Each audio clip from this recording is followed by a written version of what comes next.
పని కాదు సార్.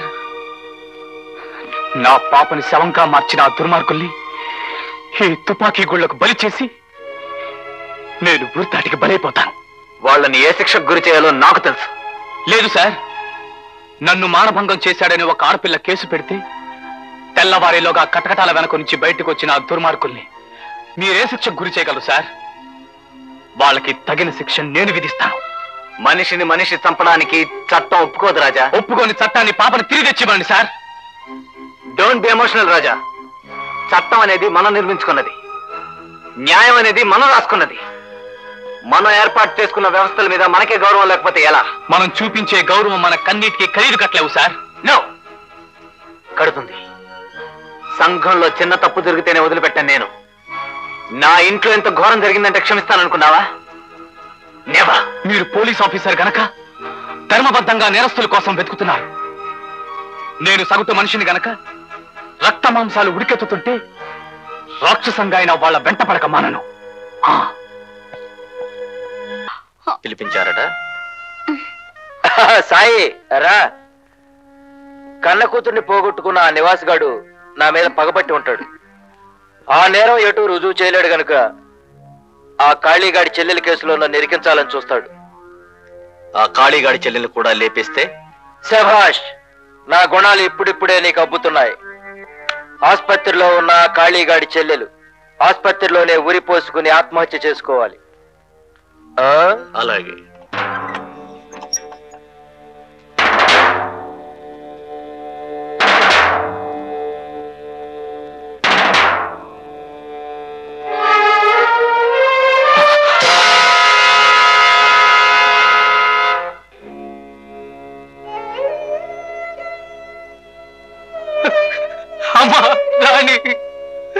ఎందుకు బాబు ఇప్పుడు కన్నీళ్లు పెడుతున్నావు? ఈ గొడవలన్నీ మనకెందుకు అన్నాయా అని నీ చెల్లెలు చెబితే వినిపించుకున్నావా? పెళ్లి చేసి అత్తవారింటికి పంపాల్సిన నీ చెల్లెల్ని ఒంటరిదాన్ని చేసి నువ్వు జైలు పాలయ్యావు. ఇప్పుడు దాని బతుకు బూడిద పాలైంది. ఏ రెడ్డెప్పను నువ్వు నమ్ముకుని దేవుళ్లాగా చూసుకున్నావో వాడే దెయ్యమై నీ చెల్లెలు బతుకుని కాటు వేశాడు. నలుగురు సూటిపోటీ మాటలు అంటూ ఉంటే తలెత్తుకు తిరగలేక ఆసుపత్రిలోనే ఉరిపోసుకు చచ్చిపోయింది. ఏ ఇన్స్పెక్టర్ని శత్రువుని నువ్వు తలపడ్డావో ఆ ఇన్స్పెక్టరే నీ చెల్లెలి శీలాన్ని చెడగొట్టిన ఆ రెడ్డప్పను కటకటాల వెనక పెట్టాడు. అందుకు ప్రతిఫలంగా తన కన్న కూతుర్నే దూరం చేసుకున్నాడు ఆ మహారాజు. అవును బాబు, నీ చెల్లెల్ని పాడు చేసిన ఆ రెడ్డప్పే ఇన్స్పెక్టర్ కూతుర్ని చంపించాడు. నిన్నటిదాకా సారని పిలిపించుకున్న లోటుతో ఈ రోజు ఏరా అని పిలిపించుకుంటున్నావురా? కాళీ, మర్యాదగా మాట్లాడటం నేర్చుకో. మర్యాద? నీకు మర్యాద ఏమిట్రా? నీకు మేలు చేశానన్న సంగతి కూడా మర్చిపోయి నా చెల్లెల్ని నాశనం చేసి దాని చావు కారణం అయ్యావు. ఇప్పుడు నిన్ను చంపి నా పగ తెచ్చుకుంటాను.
Hello, police station.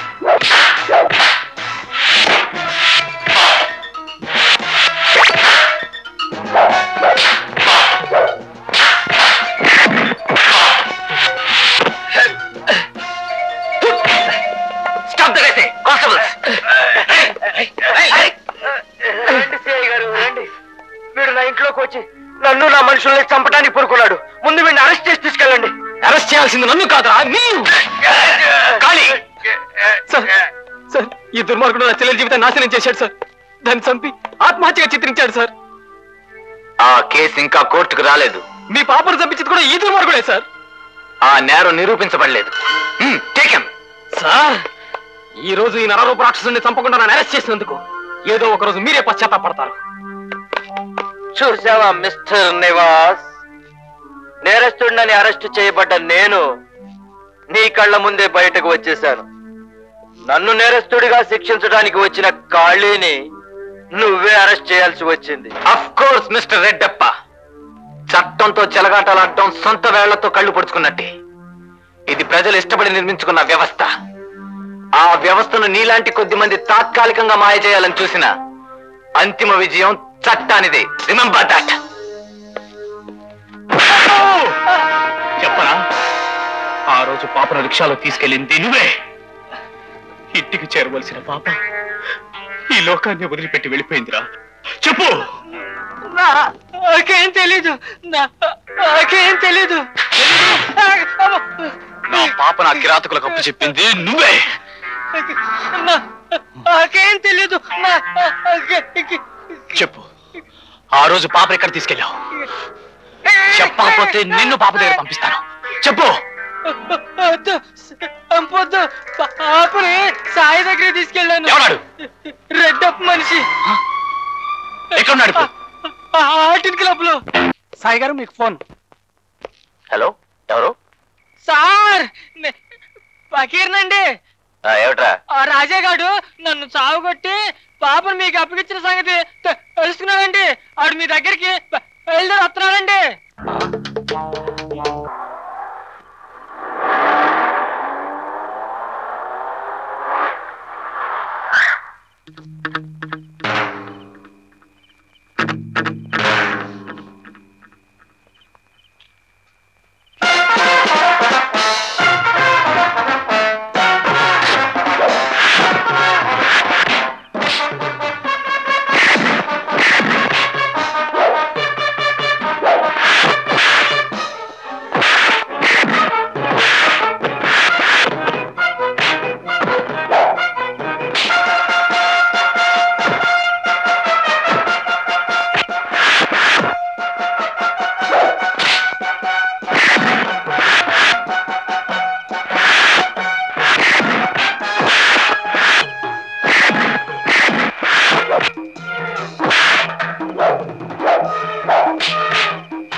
Raja, Raja, what's happening? Oh my God.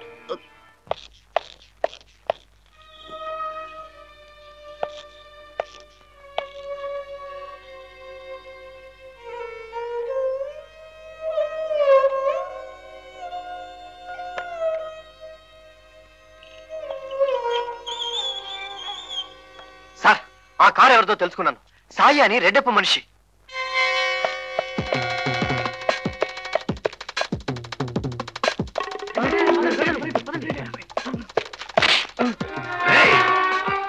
ఎక్కడున్నా చెప్పు. నాకు తెలుసు సార్, నాకు తెలీదు. ఏంట్రా? ఇన్స్పెక్టర్ నివాస్ గారు మీకు చెప్తున్నా. మర్యాదగా చెప్పు. ఉన్నారు సార్.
పాపను రాజాని ఎవరు చంపారో నాకు తెలుసు. అందులో నీకు భాగం ఉందని నాకు బాగా తెలుసు. నాకు రుజువులు కావాలి. చెప్పు. నీ నోటితో నిజం చెప్పించేంత వరకు నేను ప్రాణాలతో విడిచిపెట్టను. చెప్పు చెప్పు. ఇన్స్పెక్టర్, ఆఫ్టర్ ఆల్ నువ్వు కొన్ని వందల రూపాయల జీతం తీసుకుని బ్రతికే మామూలు మనిషివి. కాకి బట్టలు వేసుకున్నంత మాత్రాన అధికారం నీ చేతుల్లో ఉందనుకోకు. మనిషికి పౌరుషాన్ని ఒంట్లో ఉన్న రక్తం తెస్తుంది కానీ ఒంటి మీద ఉన్న బట్టలు కాదురా. మనిషికి ధైర్యాన్ని ఇచ్చేది గుండెల్లో ఉన్న బలం కానీ బట్టలుకున్న రంగు కాదురా. చెప్పు, ఎవరెవరి అగాత్యానికి పాల్పడ్డారో చెప్పు. చెప్పాను.